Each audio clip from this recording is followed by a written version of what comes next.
All right, welcome to the second episode of the Wealth Blueprint since switching our name over from Anyone Have a Pencil. Man, today's episode was just so much fun. I met Ann Marie Saleh about 2 weeks ago at my gym. One of the owners of the gym introduced us, and she is just a beautiful person all throughout. Very accomplished as a professional attorney. Was elected to district judge in Lubbock, Texas, and has had a very successful career in both politics and business. And so we just chop it up, talk a lot about her life experiences, things that she's found to make herself successful. And man, I think we're going to have her on several more times. She's just such a well-rounded woman. Very intelligent, very easy to talk to. I really enjoyed the episode, and I hope you do too. Thank you. This is Ann Marie. Is it Saleh or Saleh? Saleh, like golly. Oh, Saleh. What nationality is that? Lebanese. Lebanese? Mm-hmm. I knew it. Yep. My dad's Lebanese. My mom's Italian. Okay. Yeah. Interesting. How did you it's a whole thing. How did you end up in Lubbock? That is a really good question. My parents grew up mostly in San Antonio and Austin. And then my dad came back to West Texas to start practicing law, when he was pretty young. Went to the military, came back. My mom moved from San Antonio to Lubbock to take a job in a courthouse. She was a court reporter. Okay. And there was a vacancy, so she came and... In Lubbock, of all places? In Lubbock, yeah. She'd been in Albuquerque, had kind of taken jobs in different places, and came to Lubbock because she really wanted to be an official court reporter for a court anywhere. Didn't really matter where. So she came here to get some experience and just assumed that she would go back to San Antonio when something opened, and then met my dad, and they never left. That's wild. So, but was your dad born in America, or did he come here from Lebanon? Yes, first generation. Okay. Yeah, so my dad, his brother and his sister were born here, but my grandparents immigrated here. Wow. Do you ever go back to Lebanon? I've never been. I want to go. So, obviously right now it's probably not a great time to go. Yeah. But we talk about this all the time because even in my lifetime, it's been so volatile. Yeah. It's unpredictable. Sure. And so then when it kind of gets to be the time to go, then, life happens, we don't go, and then we think about it again, and then it's not the time to go again. Yeah. So, but it's kind of my top to-do list with my kids. Wow. Because they're very interested in it. They, ask questions. We love the food and the culture and all the things and the people. We just haven't actually been there. And so it's kind of the place they're asking Everyone to go. I've ever met that's Lebanese or Assyrian or, Middle Eastern. Middle somewhere. Eastern, I love. Those collectivist cultures are so much fun where people, dinner's a big deal. Oh, yeah. Normally a late thing. Everyone's together. The elderly people stay in the home. The kids take care of them. They don't ship them off to... It's a completely different culture. It really is. We always laugh because when we all get together as a family, and then we're really all more like family, right? Friends that have become family. Yeah. If you're Middle Eastern of any descent, we all kind of come together and become family, especially out here. And so we always laugh that when we get together, the alarm will go off on our phones about, or our watches, loud environment, or the alarm will be going off. There must be a dog barking next door when it hits a certain decibel level, but it's just family dinner. I know. We just get loud. I love that. I went, one of my best friends married she's Greek, but she's from, they have a bad reputation from going into Greece. They're like the Mexicans of America, where they're constantly sneaking into Greece illegally. Oh. And what's it called? I can't remember it. There's a lot of terrorism and all this other stuff. Yeah. Anyway, she's the best. Oh. But I went to their wedding and their engagement in Greece, the big party that they threw. It was the most fun I've ever had at a party in my entire life. Everyone just standing, singing, dancing, all night. nonstop, all night. Yeah. It's great. It's fun. It's What do you think went wrong in America? Why don't we have any of those traditions? Because we had so many. Yeah. you know, Too and many. yeah, we had so many. It's like, how do you choose? And then when people start to marry other cultures, you think you give up a little bit of yours, you know, because you can't both have such individual traditions and cultures. Yeah. You know, I think about even when people get married, it's like, okay, well now whose house do we go to for Christmas, right? You start having to trade and things start to change, and then you kind of create your own. And, you know, we just have such a melting pot here. It's hard to stick to one thing. My family's not melted at all. I come from a long line of like boring whites. Well, it's never boring. It's never boring at our house. Like, you know, between, you know, my Italian mom and my Lebanese dad, like I always say, I never want for like an opinion or like I get pretty fiery sometimes, but I did one of those like 23andMe tests. This was probably 7 or 8 years ago. I was like hoping that there was something interesting. Yeah, nothing. English, German, Scottish. How is that not interesting? It's interesting. 100% white bread. Doesn't mean it's not interesting. You can't have you shouldn't be able to get a suntan. I love England. Like I love all my time there. And I love my German side. I like a very heavy German side. Have you spent much time in Germany? I have never been to Germany. Oh, one of my favorite countries ever. Really? Yeah. So I never went. My buddy who I used to travel with in my like younger single days, I really liked like the Nordic countries. Mm-hmm. So I'd go, I love Copenhagen. I love Norway, Sweden, all of that.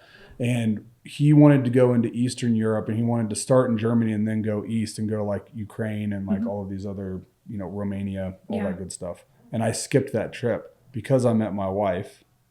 And I was like, dude, I don't want to go. I'm like dating this girl. Yeah, this is way more interesting than going with you. But he had the best time ever. And then we spent probably a month and a half, almost 2 months in China and Hong Kong. So we like go back and forth. Yeah. Oh, that's definitely on my list. Yeah. But I haven't been. My family's very German. My mom, she is second generation. Well, her mom was born in Germany. She was born in America, and their whole family is over there. So I keep telling her we need to go see them. Yeah, absolutely. Especially before you lose that connection. Yeah. Because when my grandparents came here and then had children, they really couldn't afford to go back. And back then it was a long journey. Like you're not talking about travel was not, you know. I mean, my father just turned 90. He'll be 91 in February. So you're talking 100 years ago. I mean, you know, this was not like, it was not easy or as quick. And so they just didn't go back. And so my uncle kept ties with the family. I mean, that we all kept ties, but he would actually travel back and visit. Yeah. My dad didn't. And then especially once he got married and had me, and it didn't feel safe to go. So my uncle kept traveling because he was single. And so he would go. And so then once he passed away, we kind of lost that connection. Yeah. And so I know, I really hate it. Well, my daughters all want to go. We were in North Carolina before we moved to Lubbock, and we were in Chapel Hill, which is next to the University of North Carolina. Yeah. And we found a nanny there who was a grad student at the University of North Carolina, and she's Lebanese. She also speaks like Farsi, Arabic, and Lebanese. So she was, and she speaks French. Okay. Yeah. So she's kind of like an insanely. Was she born here or? She was born here. Her dad immigrated to the U.S. like in his 30s. I've also found that people speak more languages if they had at least one parent who came over. Yeah. My grandfather, when he came to the States, he spoke 5 languages, I think. Wow. But didn't teach the kids any of them. I think my grandmother only spoke Arabic and French because I'm also French on her side. Mm-hmm. But it's a little bit different than it is now. It was kind of like when they immigrated, they wanted to be Americans so badly that they wanted to leave the other languages behind and just really assimilate into American culture. And so I didn't ever get the chance to learn the other languages too. So you're just English speaking. Yeah. Barely. Oh, I am barely. You're like a boring white now. I'm like barely English speaking. Like I'm Texan speaking is probably the better, more accurate term. But it was interesting because I spent so much time when I was younger around so many different cultures that I could understand a lot of different languages, like just kind of by ear. I would go to my mom and say, do you know what he said? Like, Yeah. do you know why she was in trouble? Because, you know, my mom's like, how do you know this? Yeah. But it was, I could pick up on things, and kids can do that. So much easier. So much easier. Now I try, I'm like, I have 2 boys, and we're actually all on a mission to learn Arabic. Like, they want to so bad. And so I don't want them to then learn without me. So we've decided we're doing it together. Are you doing like Duolingo, or what are you using? I'm going to actually try to find a tutor. I tried Duolingo. I've done Duolingo with other languages before. Yeah. The problem with Arabic is that even the letters, right? It's not R. Yeah. So even if it tells you like which of these words means, well, how do we know? We can't even see what they say. Yeah, I think next to Mandarin, it has like the second most symbols in the alphabet or something. Is that right? It's like the most difficult alphabet after Mandarin. It's crazy. So we'll see. I spent some time in like Central and South America, and I did Duolingo, you know, on the plane ride there. And I'm like, I'm gonna, you know, learn. I swear to God, though, a month, 2 or 3 weeks in, I was able to speak like passable survivalist Spanish. Yeah. Where it's you're immersion. Like, asking for stuff, you know, absolutely. And being in a culture like that too, where a lot of people are like very quick to be kind to you, unlike the French. And helpful. And helpful. Like, they'll help you speak Spanish, and they'll talk back to you in English and help you with the Spanish word. Right. Whereas like when I go to like Paris, zero chance. Yeah. Well, you're lucky if they'll even look at you if you are asking them the right thing in French. Right. Because they still know you're American. Yeah. So they're like, man. You know what I asked somebody? I was like, how do you know that we're American? Like, when we're just like walking down the street, like, you know, if everyone's why do I look so different? Yeah. If everyone's in blue jeans and like all this stuff.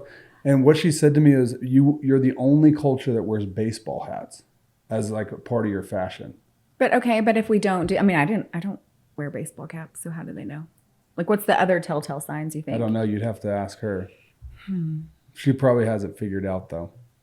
She was a concierge at one of the hotels that we were. All she does all day is watch people. So that would be. And I like walked in. She's like, American, yes. And I was like, what the? Like, I haven't even had a chance to use my terrible French on you yet. Like, how do you know? Yeah. Unbelievable. She's like, it's the baseball hat. It's a dead giveaway every time. Anyway, baseball's very American. I wonder how they tell that with either women or, you know, men not wearing caps. I think women's probably a lot harder to tell, because women are much better at like fashion, first of all, and wearing clothing from like all different parts of the world. Whereas like, you know, I could tell everybody in Lubbock is from Lubbock by what they wear. If they're wearing like the On Cloud shoes with a golf polo tucked into a pair of khaki shorts, I'm 100% like they are from Lubbock. I feel like that's pretty much like Texas.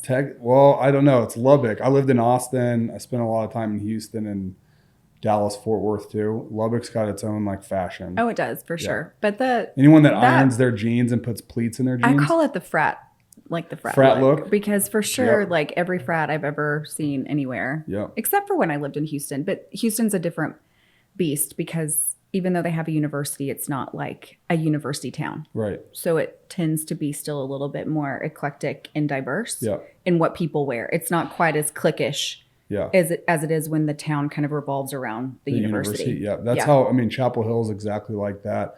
And the frat, I mean, you could tell the frat stuff. It was like, they'd always have the wings poking out of their hat. Yes. You know, the brim is always jacked up. And they were either wearing like their dad's New Balance shoes or a pair of like Birkenstocks with sandals. Yeah. Oh, that's here too. Is it? Yeah. Birkenstocks and sandals are here? Oh, yeah. I love a good pair of Birkenstocks. I mean, same. My 13-year-old, he's like on his second pair because they finally completely fell apart. Like the soles came off. I'm like, that's when you know you loved your Birks. Yeah. Like you're supposed to wear them like that. I bought a pair of Crocs to wear as a Halloween costume. I was going to say, as a prank. Yeah. And I was like, I'm going to return them when I'm done. I got them from Marshall's for like $12 or something like that. And I was like, I'm going to return them. I was living in Vegas at the time, and I went to Halloween as a Vegas tourist. So I had like, you know, the tube socks and the fanny pack and all that stuff on. And they were so comfortable. Don't tell. No. I kept them. No. I still have them. They're duck blind camo Crocs. I can't. No. They're so embarrassing, but I love them. They're like, I wear them around the house. I wear them to take the trash out, all that. So I just slide them on. wear them like house shoes. Yeah. Or as my Finnish foreign exchange student called them, home shoes. Yes. Like I like because like home the shoes. house shoes, it's so hot here all the time. I don't need like lined house shoes that are keeping my feet warm. Yeah, but they're still more comfy. Are they? Yeah. Have you worn a pair of Crocs? I mean, I don't think so. Okay. Slide your foot in a pair of Crocs. I mean, also that just sounds gross. Slide your feet, because in my head they're like sticky and sweaty. They are. They're so gross. They are so gross. But here's the great thing about them: they're rubber, so you can hose them down. You can spray them off with a hose. See, I just don't feel like I need a pair of shoes that I need. You need to spray down. Okay. I mean, like my hunter boots, like when it's, that's a good one. When it's raining. Yeah. Like I get that. Like that's purposeful though. Like you're going to wear. That's form and function. Yes. I'm all function with the Crocs, unfortunately. I'm like, do you have little charms on them? Yeah. No, I don't. But my daughter does, because she uses them as like her shoes that she wears to dance before she slides in the dance shoes, and she's got charms all over them. I mean, my oldest did that. I mean, even just to school. I mean, it broke my heart every day, and I couldn't look directly at them, but he still wore them legitimately to school. How old are your sons? Thatcher is 13, and Baines is about to be 9. Is a 13-year-old wearing the Crocs or the 9-year-old? Well, I mean, the 13-year-old doesn't anymore. Okay. But in about, I think, 6th grade, grade, I think he was. 6th grade, fine. Not really that interested in attention from women. High school, 13. What is he? 8th grade? He's 8th grade. 8th grade? Yeah. Yeah. You got to drop the Crocs. But he does wear those New Balance, like 990s. He's old school. What is up with that? They're back. That's what I'm saying. So I have no room to talk. When I was in 8th grade, I was the only white kid on my basketball team. And Eminem, Marshall Mathers, was like the hottest CD ever. And I dyed my entire hair like platinum blonde and got my ears pierced. And I thought I was like the coolest. Yeah. I mean, you mimic what you see. I mean, good or bad. Like that's just kind of what, Yeah. You know those moments when like you're in the shower and you're just like thinking about your past sometimes, and you're so embarrassed at the way you acted or something that you did? Yeah. Yeah, that one constantly pops up. This is why we should not be judged as human beings until we're way out of our early 20s. Yeah, until your like frontal cortex is if this has not developed, then I feel like judgment shall not be passed. Well, that's going to be impossible now with like social media and Twitter. I mean, people are living their whole lives from the time they're like 5 years old on an Instagram What year did you graduate from high school? 2004. Okay. I was 01. Okay. And so I say often, like, I'm just so glad those things didn't exist. Yes. I mean, I hardly have photos of anything. Yes. I mean, I remember going out on the weekend and we would have like disposable cameras, and like, good luck if you didn't lose it, or if you even got pictures of good things, like you couldn't look and see. Yeah. When I was a kid, we'd go on vacation and come back and we'd take the film, to wherever, CBS, wherever, to get developed. And we get them back, and like half of them was my mom's finger in front of the lens, because you can't see, like you had no idea what you got. Yeah. And so I was like, I actually lived a pretty good time period where there's not a lot of that memorialized. Yeah. And there's not a lot of like, Tucker Carlson said this the other day, and I couldn't like agree more. If you're going to sum up our culture, it's just like a bunch of self-involved narcissists. Like they've been created because everything's about their image online and checking it and how you look in a photo and all that stuff. Right. And he's like, when I was young, like you weren't allowed to talk about yourself, like, and be boisterous about like, or prideful about who you like. My grandparents, my parents, it was like, no, like what you think you hung the moon? Like, what do you're out of your mind. They would and then you'd immediately be labeled like conceited. Oh yeah. Which you did not want to be. Like that was the worst thing to be. I was actually thinking this today. I used to think my parents were just so private, and I tend to be a pretty open book. Like, 10 minutes at the gym and I'm like, hey, let's talk about whatever is happening. Like it doesn't scare me to be open. But on the flip side, I thought maybe I'm so open because my parents were so private. And so I was kind of going the other way.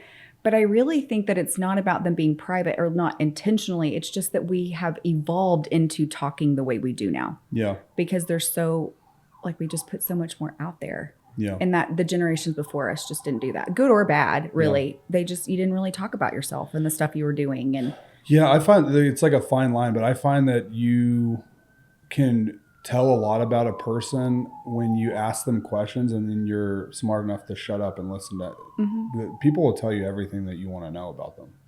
You know, when they come to you with their problems or celebrations or joys or distractions or whatever, like if you're just listening, you'll know everything you need to know about that person. And then if you're surprised by how they act later, you know, it's on you. You probably didn't listen. But and I think that listening is a dying art. It's actually a skill. Because I used to tell my boys, like, there's a difference between hearing me and listening to me. Like, you can hear me because you have the physical ability to hear me, but you're not really listening to what I'm saying. Right. I want to talk about your story primarily, too, because, I mean, you sent me your resume, which is like reading an almanac. It's kind of insane. That boring. Yeah, I know. No, it's just there's so many things on there. You're very active. You have a lot of life experience or professional experience. The life experience stuff doesn't really show itself on a resume. Yeah. Right? But, you know, you went to UNR? Yeah. For how long? A year? Well, no, it took longer than that, but I was still living here. Okay. I would go a couple of times a year as required and do like 2 weeks at a time, or online. Yeah. Yeah. That's an interesting part. I love Reno and like Tahoe area. I used to go there all the people time. laugh at me all the time because I'm like, I enjoyed Reno so much. Yeah. I mean, obviously it's a different experience in any place that you visit if you're a student. I mean, if you come to Lubbock, your experience here, if you're a tech student, is very different than if you move here for work. Yeah. So, I mean, obviously I wasn't a traditional student, but there's sort of like built-in social things when you're studying and you've got, you know, people in class and that sort of thing. But I loved the city. I really enjoyed the people. Yeah. Tahoe is one of my favorite places. It's beautiful. Like, it's just, yeah, I really enjoy it. Absolutely beautiful. And I think it's like mainly a Republican part of the state and a swing state. So yeah, that's true. Gravitate towards them. Yeah, Clark County seems like it's turning a little bit purple actually, which is kind of interesting. I hadn't been to Reno in a while actually because my last several classes had been solely online. I had done all of the in-person stuff earlier. And so I went, but I did go back for graduation, which is in December, like less than a year ago, which is kind of funny. But my kids had seen me take the classes and they had been so patient. Like there were times during COVID where I'm like, Mommy has class. If this door is shut, you can't come in. You know, and they were always so helpful and, you know, minded, you know, what we needed to do. And so I took them so they could watch me graduate because it was kind of like we had all earned it. At that point, we'd all earned that piece of paper. And then we could have some fun and celebrate. So, I mean, I mentioned like my Lebanese friends earlier, like the weight that they put on education seems like a cultural thing. You know, it's very like everyone I know in the Lebanese community, and, you know, granted it's very, it's a microcosm, right? But all of their kids and themselves are constantly like thriving in the educational system and doing things outside of the educational system. Was that something that, you know, you were raised in? Do you think that's a Lebanese thing, or do you think it's just like your parents? I mean, for me, it was just my parents and their expectations. I had a really unique family because even though my Lebanese grandparents had immigrated here, all three of their kids went to college and, you know, got degrees and then on to law school. My uncle was also my father and my uncle are both attorneys. Okay. And so they knew higher education their whole life as well. But I think for me, it was more of just our family. I'm an only child. And so there was a lot of like also expectations, you know, not in a conceited way, but in also you're it, kid. Like there's not a backup for you. You don't have like a system of family. And so we want you to always be able to stand on your own 2 feet. And so that was more about success in that way and being, you know, self-secure than necessarily like being successful to be able to keep up with the Joneses. If that makes sense. No, it completely makes sense. I mean, you know, education's, the reason I named the first podcast Anyone Have a Pencil is because I was a horrible student. I was really good at tests and I could read stuff and remember it, but I was so like hyperactive. Yeah. I think everyone's like overdiagnosed with ADHD or ADD these days. I mean, you know, having a 15-year-old kid sit in a classroom all day is a hard thing to do, period. Absolutely. Right. So, I wanted to be out running around doing stuff, but I never had a pencil. Or, I'd show up and I'd be like, hey, can I borrow a pen? Do you remember like the Scantrons you used to have to bring with you? And I'm like, why do I have to bring my own thing to take the test? Yeah. And then I discovered the TI-85 calculator that you could store notes in.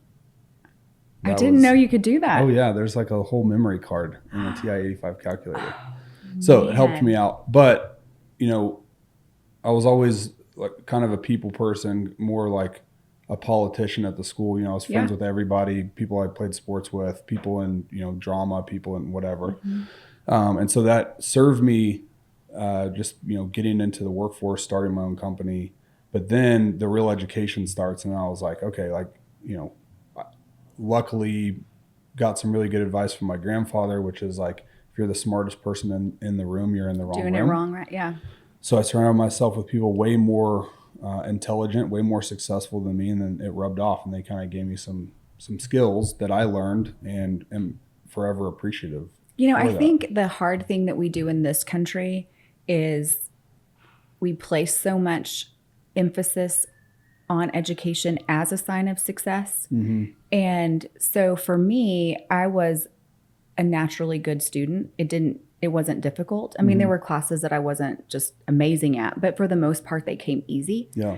And now I have 2 kiddos who struggle academically. And so I've had to kind of shift even my own mindset, because you can put in 100 hours a week into homework and studying or whatever, and it may not come out on the other side 100 or A+ or 98 or whatever.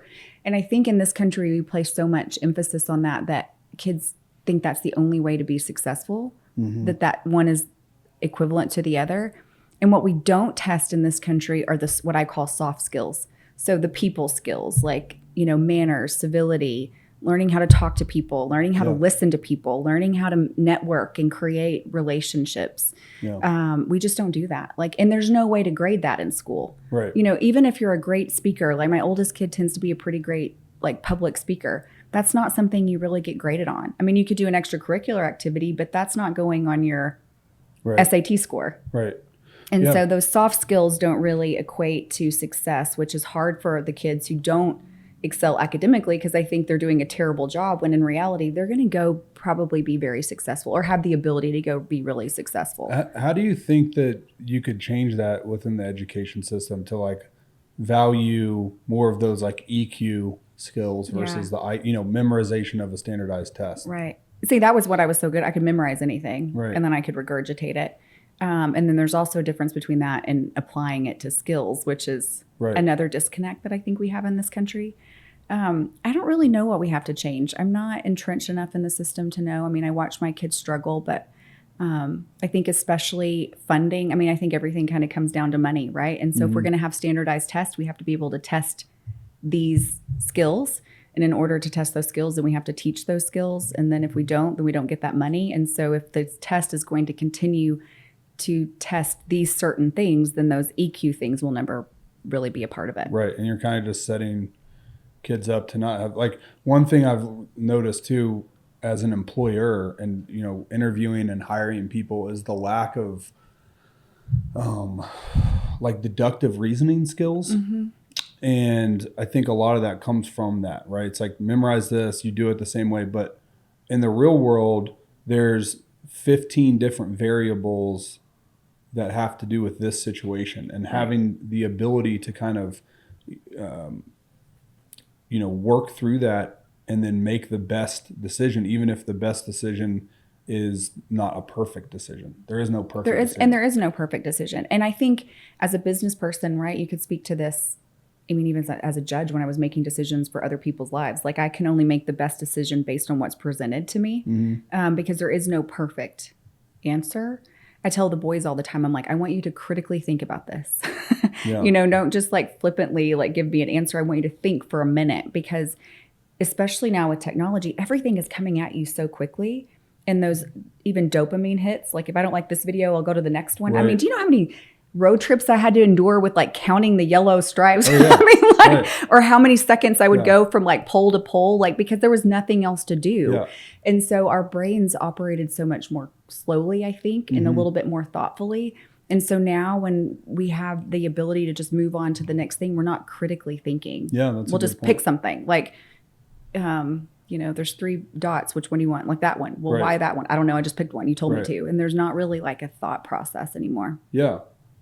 My I Spy skills got really good as a young Yes. kid. Oh my gosh. I could memorize license plates. Like that would be what my dad and I did. Yeah. It would be the make and the model of the car. So like the red Chevy and then their license plate. And we would Yeah. see how many we could remember until we stopped Interesting. for lunch or gas or whatever. And then he would ask me, okay, what did the, black Tahoe, what was Yeah. that one? And I'm like, I mean, it was such a thrill. Like we had so much fun Yeah. doing it. the Now my best. kids would be like, what are we doing? Like, Yeah. how much So- longer until I can watch YouTube? We had one of those station wagons where the rear seat was facing backwards, Mm-hmm. which was my favorite of all time because I could sit in. I grew up with I have 2 sisters, and so I was the only boy in my family, and so being able to be by myself or with like a buddy from basketball practice or whatever in the very back of the car was the best. Just you Like could, there's a little bit of solace. little here. solace, little Yeah. privacy. But when I was back there by myself, I'd look at the license plates and I would try to make as many combinations out of the letters and the numbers as I could. Yeah. So I'd try to figure out like all the combinations of, the numbers, which is why I think I'm good at math and relatively speaking. And it would pass the time, like, 2 hours would go by. Yeah. There's a new truck every time. I did the same thing, but with words when we'd be at like a restaurant waiting on food and we would pick a word and then, like America, whatever, a word we would see on the menu or something was also part of the game. And then see how many words you could derive from that word and spell out. Huh. I love that. Yeah. I got to start doing that with my kids. I I think we mean- default to the iPad a little bit too. Well, quickly. because we had to be creative. Right. Like now it's easier to say, here, use my phone. And I'm not saying that's wrong. I'm just Yeah. saying it's different. I feel and wrong so- about it. Oh, well, I feel But we wrong at do a it. certain point Yeah. because it's too much. Yeah. But I also remember trying to get Mario to jump over the thing for hours, Yeah. like I also did that. Like I got my first little handheld Game Boy and played Tetris on the plane when we'd be going somewhere. Like it's not that I never did those things. We just Yeah. didn't do them at the rate that Well- my kids' And generation the does them. video games back then were not even close to like the craziness of video games. Oh now. no. It's Literally it insane. was hours just trying to get Mario to jump from, this Yeah. column to the next one. And I kept, Yeah. So you got your law degree and then you practiced law first, correct? And then you became a judge. Do I have that Yeah. chronologically correct? Yep. Why did you decide to get into being a judge is an elected position, Right. right? Why did you decide to get into politics and out of private practice? Well, for better or worse, public service, serving my community was kind of always part of who we were because my dad had done the same. My dad had been an attorney. He'd been a district judge. He'd been a county judge and retired about the time I had my youngest. Okay. And so I had always seen that. And even before his judicial positions, for me, especially in a small community, because I grew up in a really rural part of the state that out here, that being an attorney was really a servant to your community as well. I would see people and hear people call him for just general advice or needing to talk to someone because they had used him in a case or, whatever it was. And they kind of developed that relationship and he would serve the community in so many different ways. So for me, it was just about service, which was really important to my family and important to me.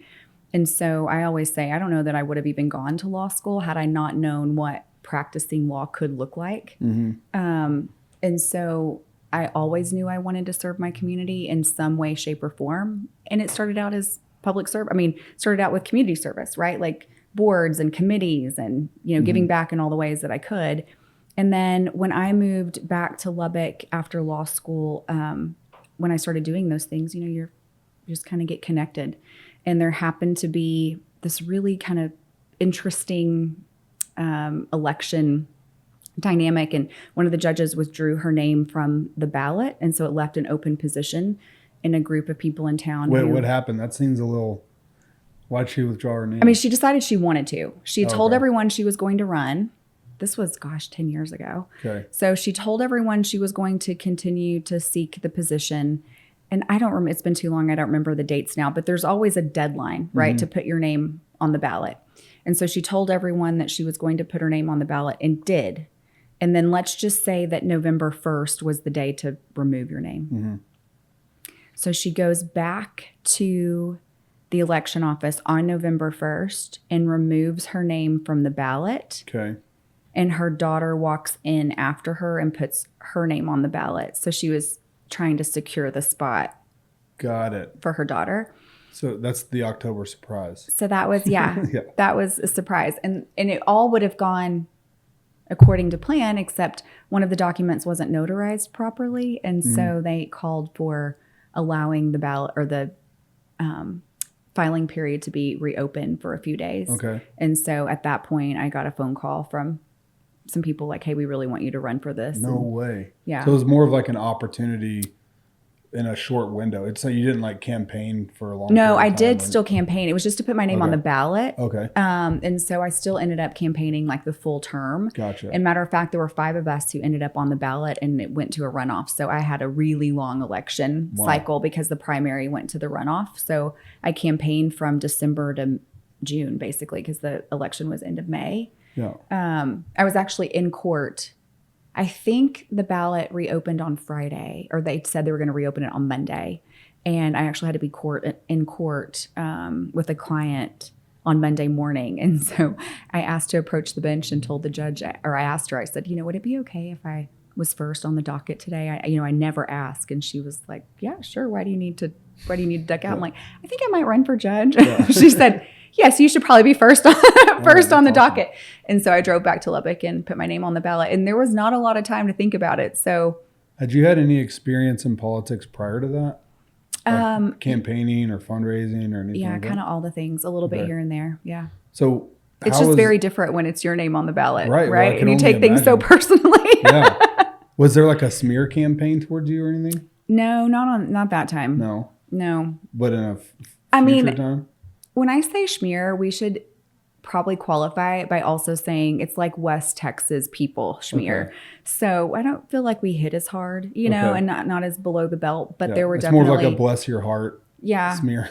Yeah, maybe. And also just some things that, probably shouldn't have been done, but they're kind of like behind the scenes and, knew the right people to call that person and say, no, like that's not appropriate. Like don't do that anymore. So what did you learn from that experience? I mean, just being in politics, but also like serving as a judge.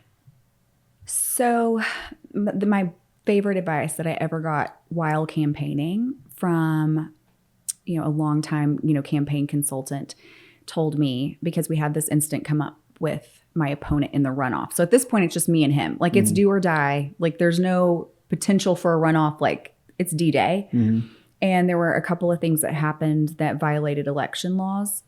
I don't know if people necessarily care about that, but as a judicial candidate, I'm thinking to myself, like, he can't follow these rules. Like, and these things are important to me. And if he can't follow this, is he going to follow the law when elected? That's how my train of thought would go. Yeah. And seems like that should be the train of thought for the electorate too. Well, I mean, I appreciate that, but not everyone thinks that way. And this particular consultant said, at the end of the day, you have to wake up tomorrow and feel good about the decision that you made, because those memories won't go away. And how you feel about yourself is what's the most important. Mm-hmm. And even though I really believed in what I just told you, that train of thought, I thought it's not worth it. Like it's not worth it to try to demean him or smear him or any of those things. And it's not that. It wasn't to a level of violation that should have been reported. It wasn't a big thing. And so I think that's what has always stuck with me, is that at the end of the day, I have to live with myself and the choices that I make. So I lived by that in my campaigns, and never tried to, smear anyone or make, a mountain out of a molehill sort of a thing. Yeah. But also I lived by that on the bench, because regardless of what type of judge you are and what type of cases you're hearing something that affects people's lives. So if it's a company suing someone for $10 billion, like, yeah, it may seem like a corporate, corporation X versus corporation Y, and there's no real faces. It's this person and this person, but it affects people's lives. And I don't think people understand that. If it's, a domestic violence case where someone's come in and has, been abused by their significant other, that affects people's lives. Sure. If it's a probate and a family member has passed away and now they need help navigating, the estate, that affects people's lives. It doesn't matter what it is, whether it feels corporate or whether it feels personal. Right. And so I always wanted to take the time, and do the very best I could to navigate that, because I have to live with those choices that I made for them. Yeah, regardless, you're balancing the scales of justice, right? Yeah. So somebody's going to lose, or somebody's going to, or both parties could lose depending on what the outcome is. I love that you said that, because people will always say, well, Judge, that wasn't fair. Mm-hmm. Right? Like, that's the word we use typically when we think about the judicial system or the justice system. And I would say it's never fair, because even if it's never going to be perceived as fair, because even if I award you everything that you're asking, you're going to be upset because maybe it took this long, or because you even had to go this far. The only thing that I can ensure that is fair is that the process is fair, and that I'm going to hear your case from an unbiased position and do everything I can to apply the law to the facts. That's what makes the process fair. It's never going to be the outcome. How do you maintain that from a personal level of just, there's some personalities that can rub people the wrong way, or, for sure. Whatever, you have run-ins with people in the community. How do you maintain that level of unbiasedness when, there's somebody in the court that you may not like? Well, that's kind of a two-part. Yeah, that's like right. I was going to say it's kind of a two-part. If it's somebody that you really know that well, then we have a recusal process so that that you don't hear it. But if it's someone acting out in court, which you see a lot, I heard a lot of family law cases, and people don't always present themselves that well when it comes to their money or their kids, and there's a divorce process. Sure. It's really about the perspective and knowing that this probably isn't always who they are. They're just not on their best on their worst day. Like, it's hard to be your best on your worst day. Sure. And so kind of detaching it from that, and understanding that people are just people and they're human. Now, if they're being blatantly disrespectful, that's kind of a different thing. But people are just people. Yeah. I think Justice Scalia said, obviously years ago, he was already on the U.S. Supreme Court, but he said you can always tell what's happening in the real world outside by what's going on in the courts. So, for example, like if there's, segregation, like, what's happening out there and how maybe people are feeling about it, because these are the cases that are being brought to us. Yeah. And that always just sort of stuck with me, because as people are going through really hard things, I'm like, they have a whole life out there. Yeah. This just happens to be what I'm seeing kind of in this moment. So what did you see specific to Lubbock in that kind of microcosm of you're seeing, business, family, court, drug, whatever? What reflection did that have on our community? I think as a whole, it reminded me that we're just like any other community. I mean, Lubbock is a really special place. Mm-hmm. I love the people here. I love the community. I love that it doesn't take me an hour and a half to get to work like it used to. Yeah, I love all of those things. We have a lot going for us. But at the end of the day, we're not insulated from the things that happen in other places too. And I think that's important to remember, because I think we can sort of get into a bubble and think, oh, I live in this wonderful part of town, and these are the 5 restaurants that I frequent, and I go to my gym, 5? And 5 restaurants? I don't know. A few of them closed, so maybe not. But I think then we start to forget, like, trafficking still happens here, drug happens here, violence happens here. And it was never my intention to scare anyone, but to remind people, like, these things still happen in our community, and we also have, I think, a responsibility to try to help our community through those things. Mm-hmm. So I think the biggest thing was just like, hey, we still have big problems here in our little community. Yeah. Like, these things still happen here. Unfortunately, drugs are rampant everywhere. Yeah. Violence is rampant everywhere. So I think it wasn't necessarily a positive or negative reflection. It was just that we're not isolated. Yeah. Well, it looks like, and sounds like too, you're still involved with the community very heavily. And are you still involved in politics at all, or any of those decisions? Or No, not directly. okay, No. what do you You want see? to run for office? I could run your campaign. Yeah. Absolutely not. I've always said I make a pretty good campaign manager. I'll be more effective when I make enough money that the people I support with that money can make a bigger difference than one person who's trying to run. So me and my friends always joke, it's easier to own a politician than it is to be one. Well, let me tell you, as one, yes. Because like I said, it's hard to put your name out there, and regardless of what people say to you. I've looked back recently. This is not about politics, but just as like public figures. I've looked back at a couple of documentaries lately, and one of them was on the Menendez brothers, and then another, court trial one. I can't remember now what it was.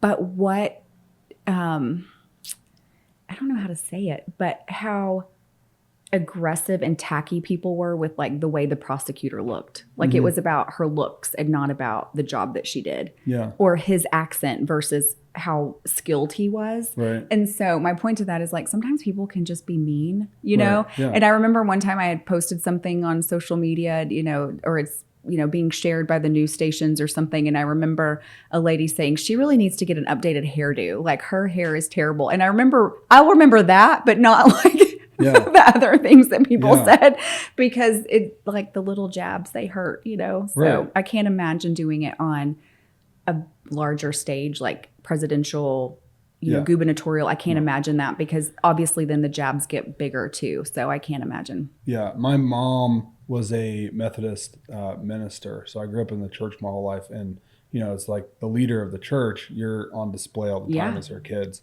And, travel. And in addition to that, she was also a touring musician. So she had like a Christian recording album, and we'd, drive in vans during the summer all over to like different colleges and camps and stuff, and she would perform. So you're just like always. Did you perform with her?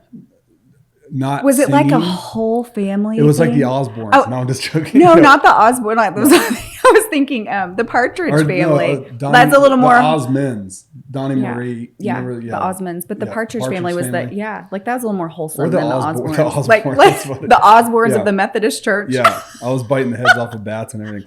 No, the like feeling I got from that too, I was like, I don't ever want to do that again. Like I'm a very private person. My default is like, I'm very comfortable being alone. Right. And I just being in the public eye or having my family have to go through that or anything like that, this doesn't sound appealing to me at all. I mean, it definitely takes, a special kind of crazy, I think. Yeah. When I decided to delusion. run. There's like a like I can be the president, like not saying that people can't do that, but every great person is a little delusional. You have to have that delusion in order to like put it into play. And I think, I tell people this, young people, even when they ask about going to law school, I'm like, look, if you're not passionate about it, it's not going to be worth it, because it's a lot of work, late nights, it's just not worth it just for kicks, I think. And then you have this law degree that you have to go use. And if you don't like practicing law, then you're going to be miserable until retirement. Like you've got 50 years or whatever of this miserable, experience every day.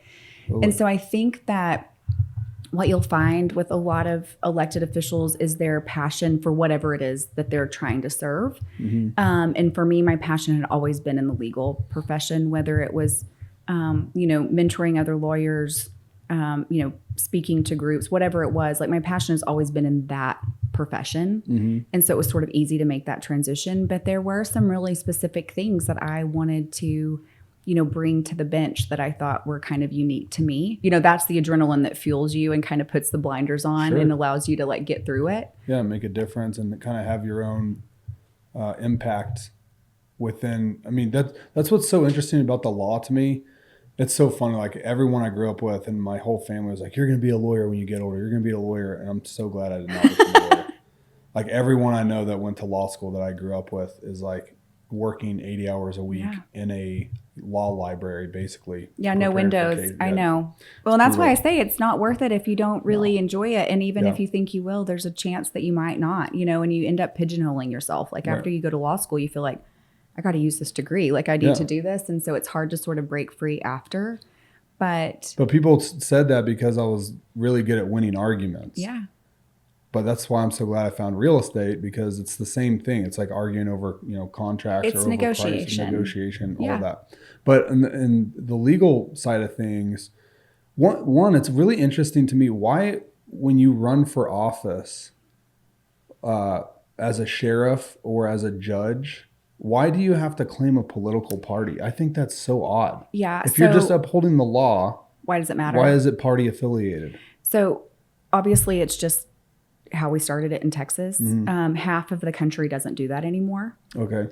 Because I think they realize that a nonpartisan, especially a judge, not sheriff, whatever, constable, whatever, but especially with the judicial official, those things shouldn't matter, right? And what's interesting about the dynamic in Texas, well, in any state where you still have to file party, you file, you declare your party, you file, then you get elected, but then you have to leave it all behind, right? Because I'm supposed to hear the cases regardless of political affiliation, regardless of how I feel about things. Sure. And I would even go into interviews, political action committee interviews or newspaper interviews, whatever it was. And they would ask me certain questions. Say, I can't answer that because I can't tell you my personal beliefs about things. Right. Because when I get to the bench, we have to be so unbiased. Right. And it's actually, not that you care about this, but this is the law nerd in me. It's why we wear black robes. It's because black is supposed to just symbolize like a neutrality. Yeah. That we're just, one dimensional and we don't have these biases and these ideas. And so they actually did kind of a survey, like some soft committees a few years ago to see whether or not, like how judges should be elected or if they should be appointed. They're not elected in every state either. A lot of them are appointed, or they are elected and then retained, or appointed and then retained. But Texas still does the very traditional election and then every 4 years being reelected. I think that's the best way to do it. The election? Yeah. I think you need to keep earning your position. I don't like appointments because it's like having a tenured professor. Well, like the federal appointment. Yeah. And I mean, the federal appointment's there for life. Right. That's so crazy. If on day number 2 they quit showing up, like that's also very interesting to me, the lifetime appointment. I do wonder about that though. I think at the Supreme Court level, I'd like to take that comment back. I think at the Supreme Court level, the people that are appointed to the Supreme Court are supposedly the best of the best, like in the law field, right? They've got so much experience. They're not appointing, fresh out of law school anybody. They've got a ton of experience, right? Then when they're appointed, I think there's a huge benefit to their wisdom that they gain over long, getting older and having the generational experience. Like, you look at somebody like Scalia. I mean, how old is he? I mean, he passed away when he was, 80? So, right. Yeah. 80 I think he was like early 80s 80, or something. 82 or something. Yeah. Think about the life that guy's lived and the generations that he's grown up seeing in the country. I think that's like massively important to see, I don't know, all the changes and not be so, if you're running for that office, like you're just kind of a replica of whatever the society at the time is telling you. Right. Instead of, hey, I lived through withstanding the 50s, the test the 60s. of time sort of a mentality. Yeah, I like that. Federal appointments, even at the district court level, are lifetime appointments. And so, that there is some, counter argument to that. Like if you get someone that on day number 2 decides they're not showing up for work anymore, then you've got a stale court, right? Like nothing's happening there. I served in 3 different judicial positions and I gained each of them in a different way. So I've been elected, I've been appointed, I've been appointed and elected. I kind of did all of the scenarios that we could do in Texas. And I will say that each of them bring their, like anything else, their advantages and their disadvantages. I had friends in other states who've been on the bench for a while and they were appointed. And I would say, oh, that must be so, you're so lucky. You didn't run a campaign for 6 months and have to raise this money, because raising money for me is the worst part. Like I hate asking for money. Yeah. I would rather ask you for your time than ask you for your money. Like it's just who I am. But and they would say, well, I mean, it's, and they would kind of give me this answer. And I thought, I don't really understand what they're saying. And then I went through the appointment process, and it is not to me specifically. My experience was very lovely, but I understand now. The other side of the appointment process is kind of who holds the purse strings and who's making the call. Mm-hmm. So then you don't even get the luxury. And again, this is locally. I don't mean like, Supreme Court level. Yeah. But then you don't get the benefit of the public voting for, right? They don't get their voice in it. Sure. And so there's ups and downs for both. There's pros and cons, but when you're elected, you're beholden to the people. When you're appointed, you're kind of beholden to the appointee. Mm-hmm.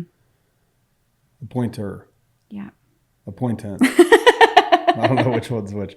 So you've been in Lubbock, I mean, your whole life, basically. 13 years. Yeah, I moved here when my oldest was about a year old. Okay, but your family was from... Yeah, I mean, West Texas. I grew up in Lamesa. Mm-hmm. Oh, you did? Okay. Yeah, I grew up in Lamesa. I came here for undergrad, stayed for law school, and then moved to Houston for several years.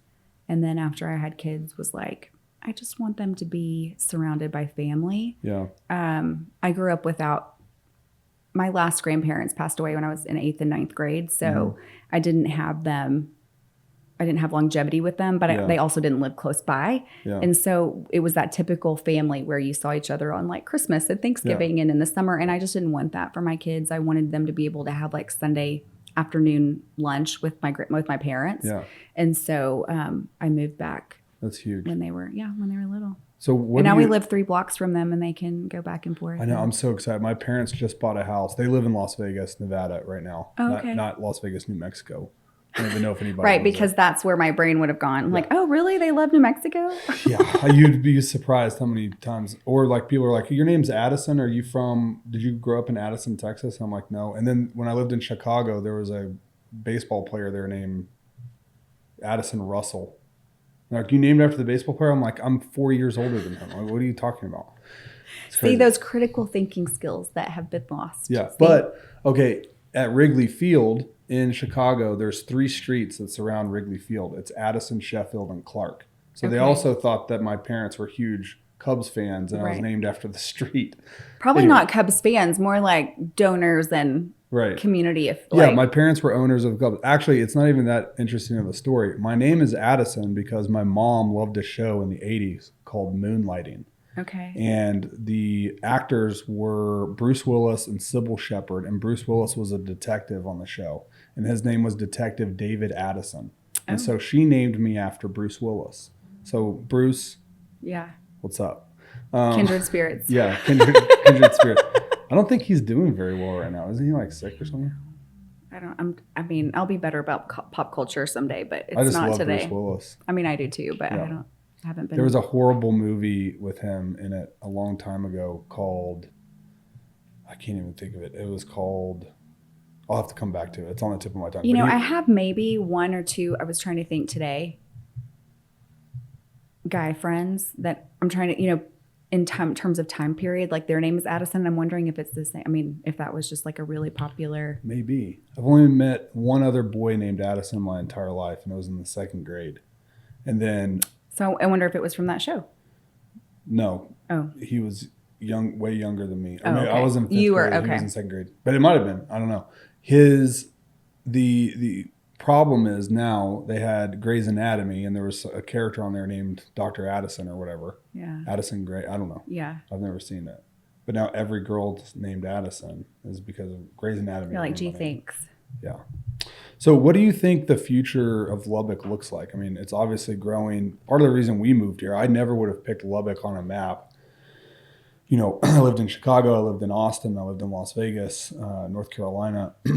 And during COVID, we started buying land out here because of the population growth. And I love cities that take their property tax dollars and they reinvest it in the community. I feel like Lubbock, Abilene, Midland, Odessa sometimes, they still haven't gotten that figured out really. But they do such a good job here of reinvesting in the community, building out infrastructure, drawing business, and then as a byproduct of that, you get a lot of net positive population growth, right? Where do you think this city goes, and what does it look like in 10 years from now? Oh my gosh. I can't even imagine what it'll look like in 10 years, because when I look back at where we came from in the last 10 years, it's amazing. Right. Like when I moved back here from Houston, and I don't even remember how many years it had been, but I couldn't believe what the city looked like and how much it had grown even in that period of time. I think what we have, I don't know where it'll be. Like the long story short for me is I don't know where it'll be, but I'm always so proud of our community and like our business people that want to reinvest. So, the city's doing it, the county's doing it, but we have so many business owners and entrepreneurs who are also doing it. And that's what makes me confident in our growth and like where we'll be. Yeah. Because it's the city for sure and tax dollars, but it's also the people, and the people is 100%. what makes this so great. Yeah. And so, even if the money falls off, I feel like we're always going to be solid because we've got people that are willing to give so much more than they. Yeah. And I also think that the larger the city grows, the more of its locally educated talent stays in Lubbock. Yeah, that's something we've talked about for years since you haven't been here that long. But I mean, I think even when I was in college, it was how do we keep graduates here? They all come from Dallas and Fort Worth and Houston and Austin, but they go back. Mm-hmm. And we still continue to have that conversation today, obviously, but it's not a conversation that's new. We've been talking about this for a long time. And I was telling someone the other day, part of it is making it a place where young people want to stay, not for jobs, but socially. Yeah. There's got to be, a nightlife and extracurricular things going on and concerts that, there just has to be things to do. And when that continues to grow, which it has so much, even in the last 10 years or 5 years, it'll be so much easier to get young talent to stay. Yeah, I agree. I mean, it seems like we're keeping more younger talent and we're also attracting a lot. I mean, I'm in the real estate business and everything I do is build for rent. So we rent property out to people, right? And the amount of people that we've rented property to from moving here from Oregon, Washington State, Arizona, California, like it's kind of insane. Yeah. And a lot of them, are very skilled blue collar workers, but a lot of like highly educated white collar workers too. I mean, engineers, medical, Right. You name it, tech.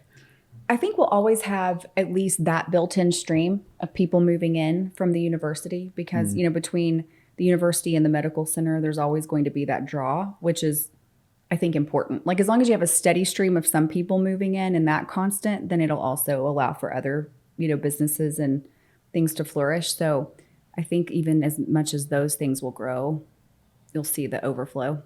I'm excited to see what happens in Lubbock. I think we're at, what are we at, 280 or 285 or something like that? Yeah, I don't know if that's city or county, but somewhere around there. Yeah. Yeah. What was it when you first moved back here from Houston? 250. 250. So I think 13 years has been about 10% growth. Yeah. Yeah, that's insane. That's about right. I mean, but it's about right for what they say the trend will continue to be. So yeah, it feels like it's about on par, but it, even just like, this is so silly, but when I moved back, all of a sudden we had a Specs in the BJ's brewer house or brewery. And I was like, oh my gosh, it's like living in a city. Like there's, things that are, on every corner in other places. And we just hadn't had them here. right. And that was just so exciting. Like even those sorts of things. Yeah. And so now I love that we have those, but the thing I love so much about Lubbock too is just so much of the locally owned places. Like I love that. Like I will go there 100 times before I go to, the chain. Totally. And so that's one of my favorite things about the One city. thing I miss the most is Trader Joe's. Oh, I do. I love Trader Joe's. Yeah. I mean, look, I'm not some Californian like crazy person, but I grew up within walking distance to Trader Joe's. Yeah. And I used to love going there because they have the best candy and like chocolate covered pretzels. Oh, no, I have this mom group text. And literally anytime someone goes to Dallas or somewhere and there's a Trader Joe, they'll send a text like who needs what from Trader Joe's? Because and some things you can only get there. Like it's not about just going there, but to get those things you can't find anywhere else. So, but I agree with you on the nightlife thing too. And so I used to own bars and restaurants too. And I had a couple in Las Vegas and a couple in Chicago, and thank God sold all of that and just concentrated solely on real estate because that literally changed my life forever. Yeah. well, meeting my wife and having kids really was like, you can't keep doing these passion projects where you're trying to have like the coolest cocktails in Vegas. Right. It'll force you down a different path, Yeah. I think. Yeah. Which was great for me. But, you know, when I first came here, I'm like, man, there's this beautiful like downtown opportunity, you know, the opportunity zone Yeah. where not a lot's been done with that. And it seems like they were just swapping tax credits for properties down there instead of like investing in, you know, some culture. Yeah. How do you change that? How do we change that down there? You know, I think it's going to take, you know, sometimes they say it takes a generation for like something to change. I think there's definitely going to be a little bit more time too with just a mind shift, because Lubbock has for so long been growing south, and it still is, obviously. Yeah. But there wasn't anything down there. So even when we get really wonderful restaurants or bars or whatever downtown, people don't go, or they'll go for a little while it's a novelty, but it's also not a place that they can sustain patronage because it's far. Right. And so I think also just kind of that giving enough time for people for it to feel like a downtown where people want to go and be there frequently, and not because like if you live in Dallas, you're going to go downtown for these things kind of no matter where you are. I mean, unless you're in the suburbs and you have your own kind of downtown in like a South Lake area or whatever. Yeah. But I think some of it is, it's really easy to support a place when it's first open and popular and everyone's talking about it. And then it kind of, the popularity dies down because people aren't going there. So some of it I think is just some time. I think the first thing you touched on is probably the primary is I think you have to put rooftops down there that people want to live in. Yeah. That's the biggest problem. So when you have to travel from, I mean, suburban, like I look at South Lubbock as like the suburban population, right? Right, for sure. Those communities exist outside of Austin, outside of Chicago, outside of Las Vegas, right? You have your own kind of like little suburban community. Every once in a while, and a lot of times they'll end up with their own city center, so they don't need to go anywhere else. Exactly. Yeah. But in order to have that nightlife downtown or any sort of culture, you have to have like nice modern living. For people to stay down there and have those rooftops, whether it's a high rise or mid rise, and it's not college related. Right. And we've tried that. We actually built like a really beautiful loft building down there, and we had a lot of like doctors and travel nurses and stuff lease from us. And then it just became like overtaken with college students because they were the most consistent. I was going to say consistency is really the key. Yeah. And I think the other side of that coin is the younger population is also going to be what keeps downtown alive. Yeah. Because if you go down there on any given night, I'll run into a lot of people my age and older that I know professionally, socially, whatever.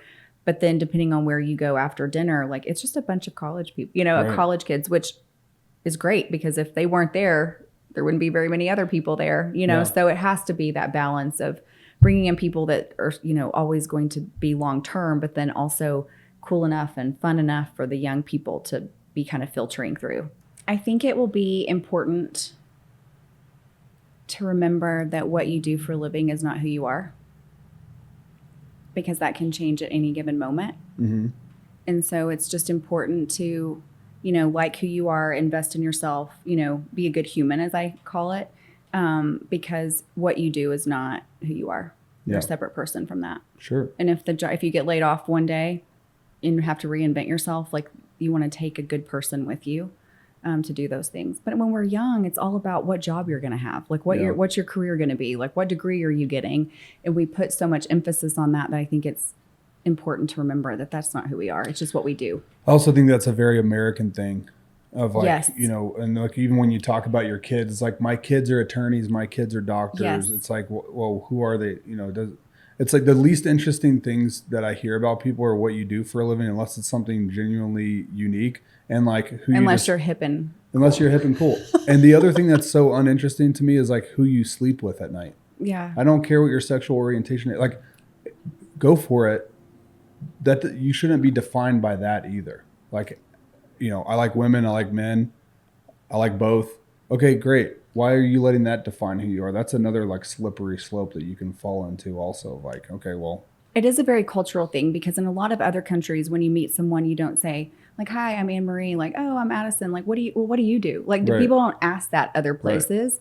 And First thing you do here. but it's the first thing we do here. And I used to get kind of like funny about it, and I'm like, well, I like to, I would make up something because you don't really care. I mean, you do care what I do. I don't mean that like it's disingenuous. It's just that it's not who I am. Right. Now, if we want to talk business and you really want to know about that, I love talking about what I do. Like I'm still passionate about it. I still love it.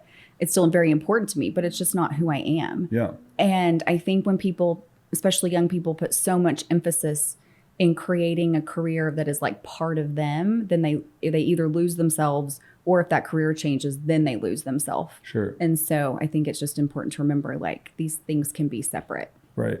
Yeah. It's like when you see that a lot, and I've interviewed some professional athletes, and that's a definite identity crisis that they have when they leave the sport, right? Is you're like so wrapped up in who you are as the professional athlete that sometimes you can lose, yourself in that. Well, when I become a professional tennis player, can I come back on the show? I would love to obviously that's going to happen. Yes, I would love to play tennis with you. I haven't played tennis in a while, but I grew up playing tennis, and my golf game is going the wrong direction. So I feel like I need to go back into tennis. Well, I got addicted to tennis about 3 years ago, and my oldest had been playing since first grade, and he was about to leave for camp for like the month of July. And he said, Mom, I really wish you'd learn to play tennis because it's something we could play together.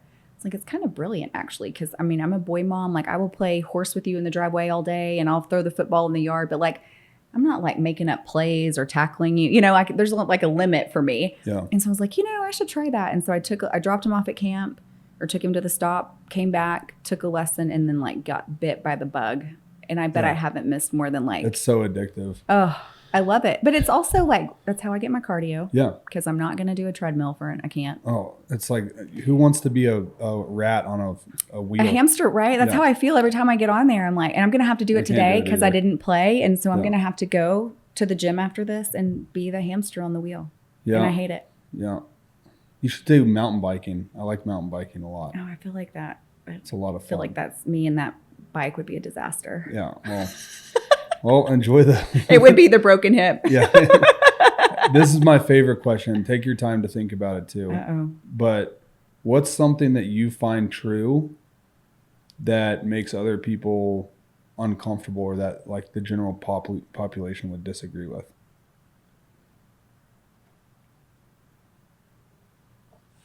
Okay, wait, ask me that again. What is something that you know to be true that is an unpopular opinion?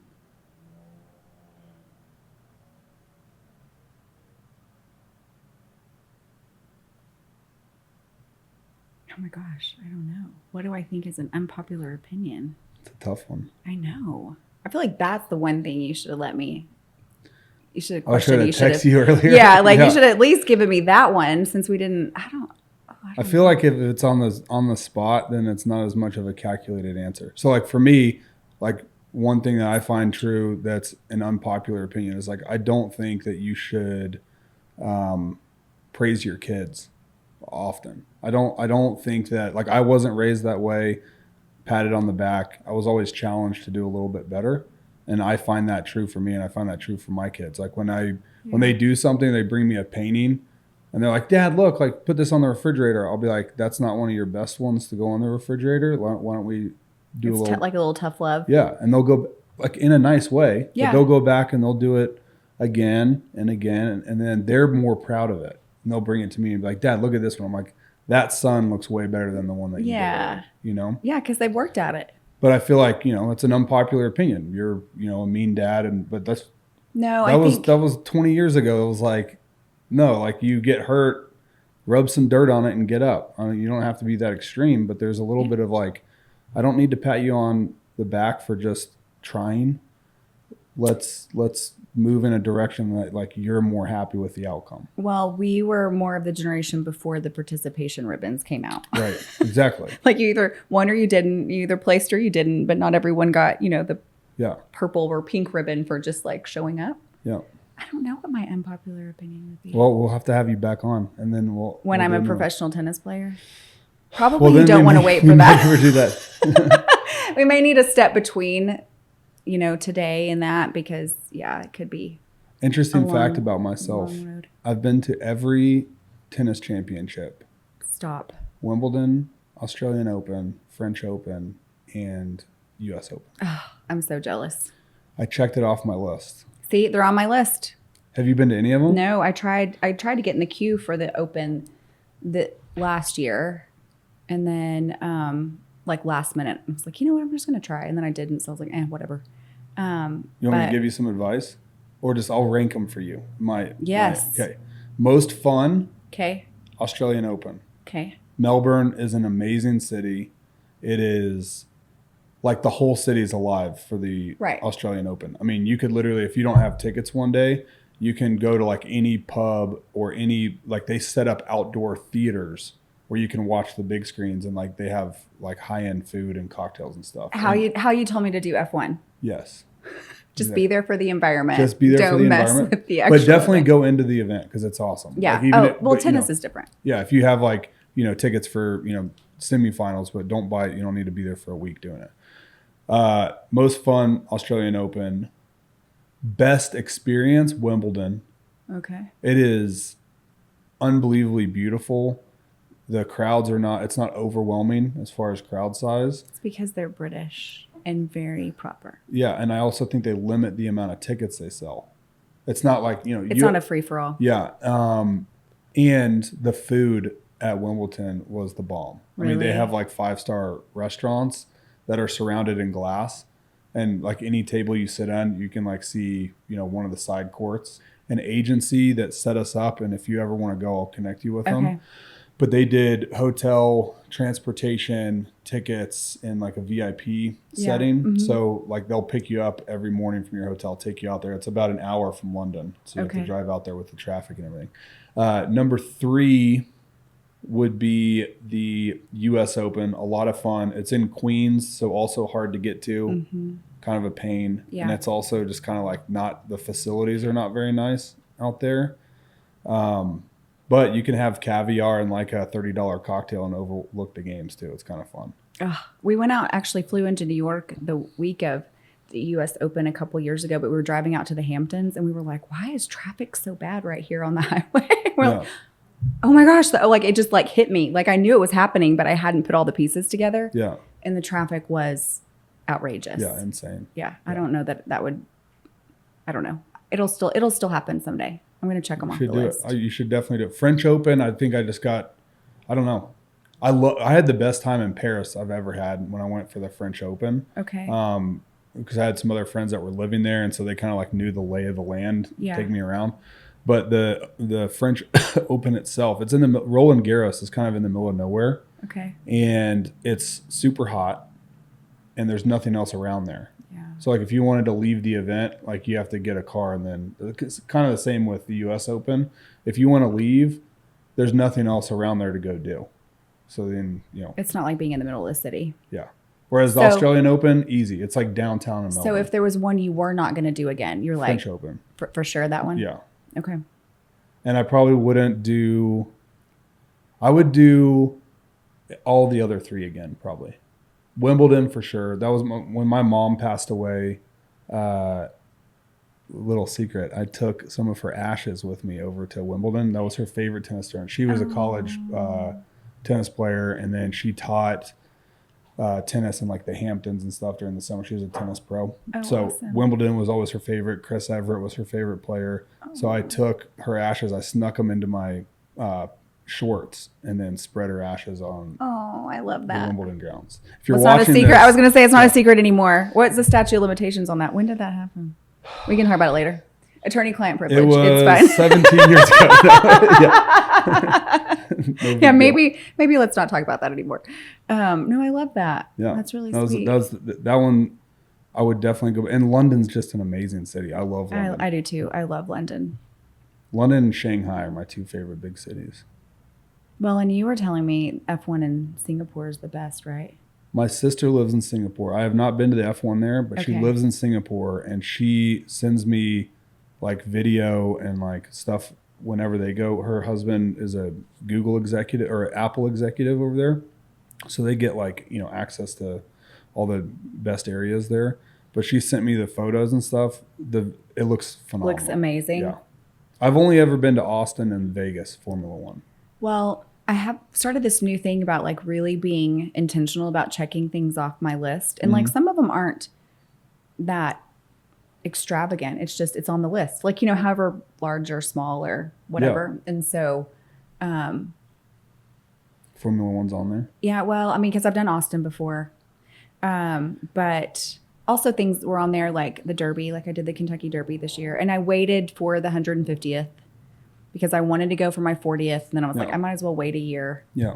So just like events, like regardless of how I feel about the sport itself, tennis is very different. But like regardless of how I feel about the sport or whatever it is, like I like the energy of the events and, being part of something that's a good question for you. What's something on your bucket list that most people would be surprised to learn that's on your list? Ooh, on my bucket list.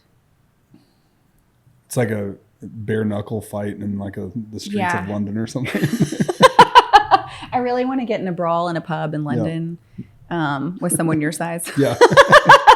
You can do that here. Just see how I handle it. Yeah. We could prep here. Yeah. Like there can be some prep to bucket list things. That's one of my favorite things about Lubbock is that there's still like this like Western frontiersman mentality here. I love that. Oh, for sure. I mean, you pave your way, you like grab the bull by the horns, as we say. And there's just a lot of like self-madeness out here, which I love. It's the best. Which I also think is why people are also so giving and willing to give back because, and the community in some way, shape or form has given us all something, Sure. I mean, whether it's patronage or whether it's money or whether it's just, good vibes and all the things, like everyone sort of supports each other here. I know I'm not doing the best job of that. I use the excuse that I work too much, but my wife is like a social butterfly and makes friends with everyone. She's like at every event. And I'm just like, I need to do a better job of being out in the community. It's hard, I mean, when you are working all day, like I used to say during, campaign season, it was just like you could go to a breakfast, lunch, happy hour and dinner every day, because there's just so much that you're trying to get to. And so I don't do that as much anymore and I miss it. I mean, I still go to my favorite things and I still, out and about, but I don't have that like regimented schedule of all these things that I have to go do. And it's the people that make this place so great. So if you're not seeing the people, like, yeah, I know it's less great. I know. You see people at the gym. I don't like to talk to people at the gym. I'm just kidding. Part of the reason, and I don't know if I've told Brandon this or not, but if he listens to this episode, I'm telling you now, Brandon, part of the reason I love that gym, but part of the reason I don't like that gym is how many people go there to socialize.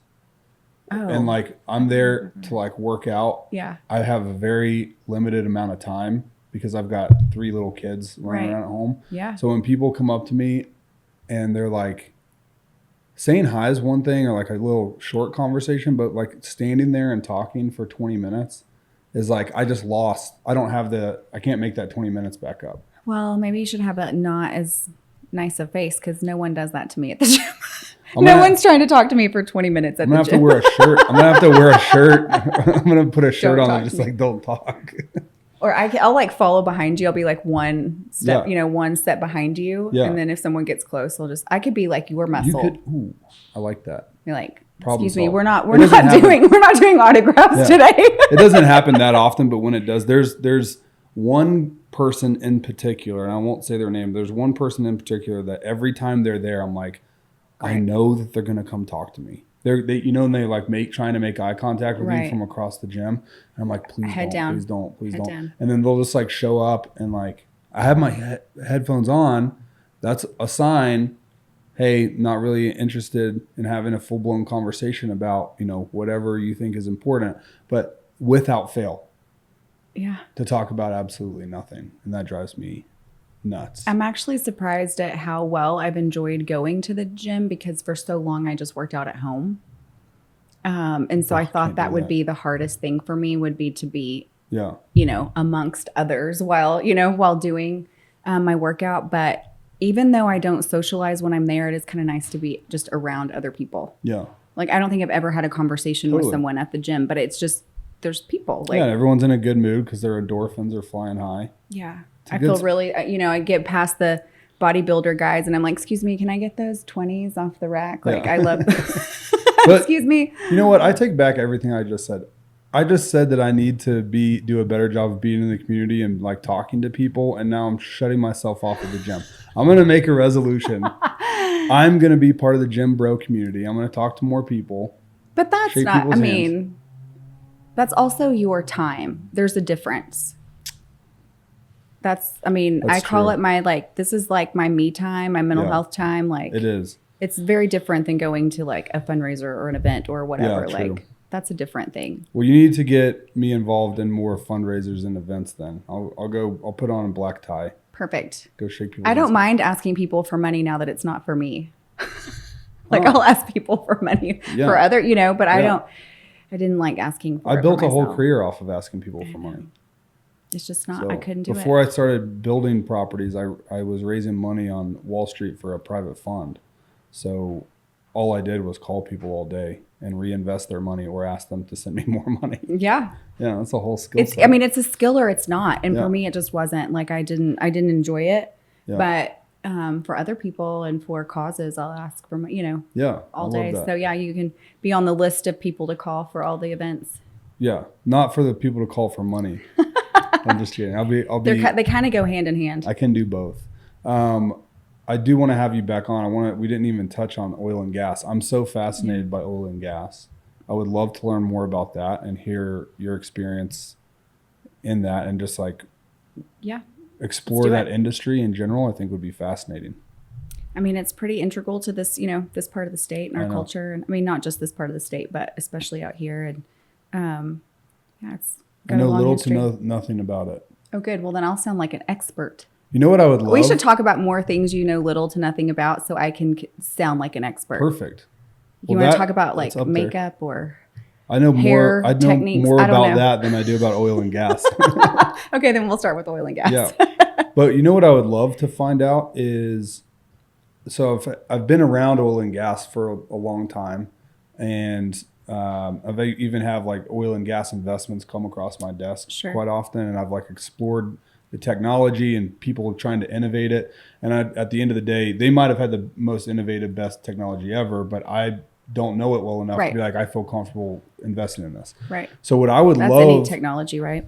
Yeah. And what I would love is kind of like a oil and gas investor guide for dummies, like what to look for, how you make money in oil and gas, what's going on in the industry itself, and kind of how to position yourself. I think that'd be awesome. We could do that. I mean, I can give you my expertise, which is not nearly enough, but I can, I can share that. I love that.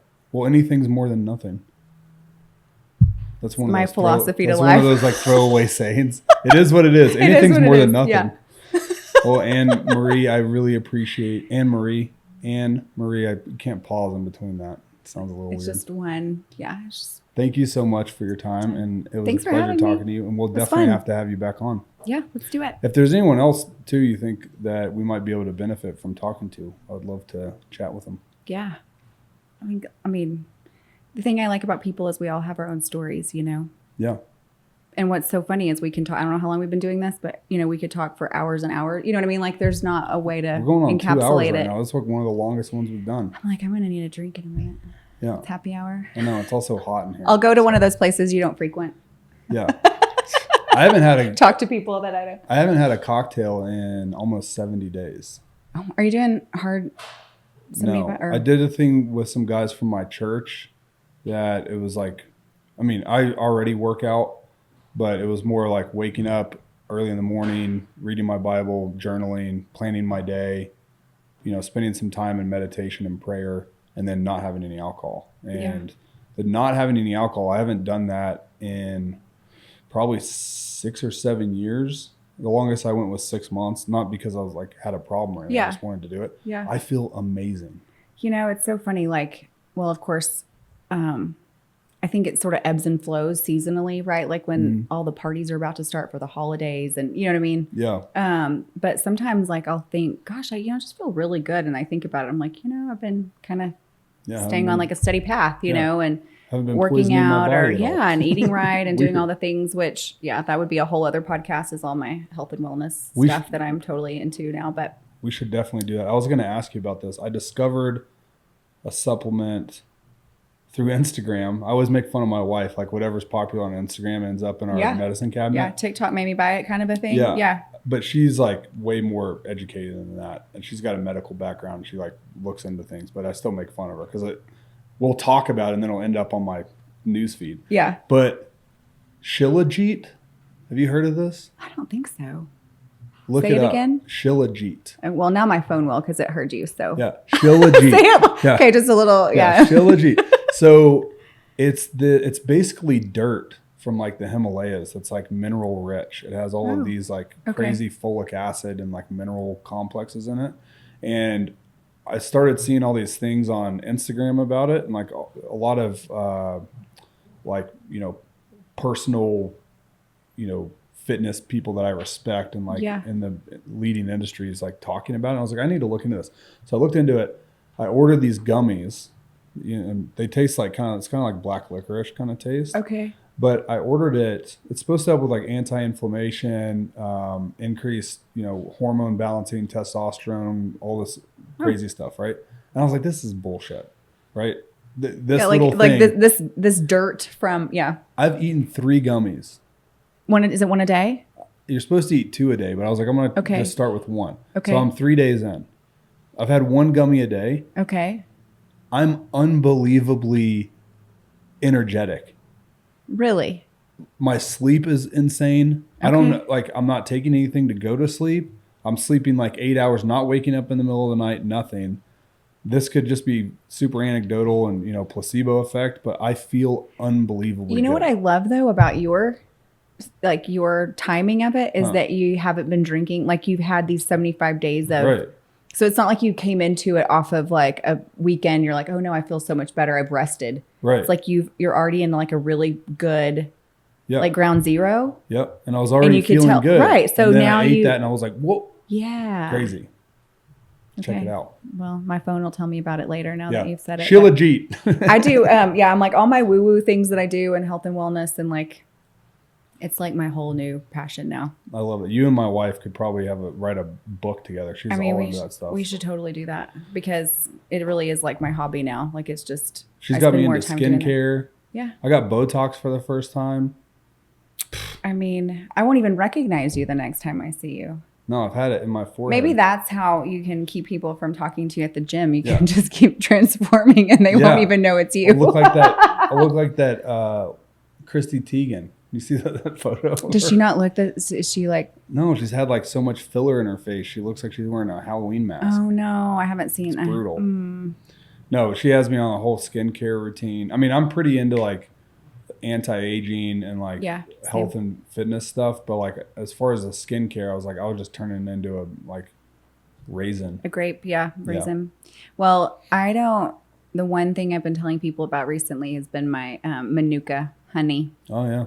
Yeah. It's helps been really with allergies. Great. Mm-hmm. I give it to the boys every day. Is there a local Manuka honey you can get? So Idaloo they make local honey. There's out there. Mm-hmm. This one is just like infused and, you know, other things too. So I just order it, but it's been my what I've been telling everybody about lately. What does that help with? Besides, I just know for like allergies. Yeah, I mean, that's I guess the main thing, but it's also anti-inflammatory, digestive, energy. Interesting. Yeah. Manuka honey. That's like Australian or something, right? Mm-hmm. I knew it. Yep.